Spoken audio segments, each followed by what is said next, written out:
لوگوں کو ان کی خواہشوں کی چیزیں یعنی عورتیں اور بیٹے اور سونے اور چاندی کے بڑے بڑے ڈھیر اور نشان لگے ہوئے گھوڑے اور مویشی اور کھیتی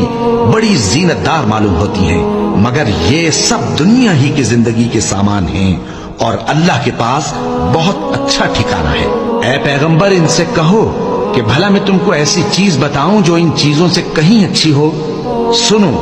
جو لوگ پرہیزگار ہیں ان کے لیے اللہ کے ہاں باغات بہشت ہیں جن کے نیچے نہریں بہ رہی ہیں، ان میں وہ ہمیشہ رہیں گے، اور پاکیزہ بیویاں ہیں، اور سب سے بڑھ کر اللہ کی خوشنودی۔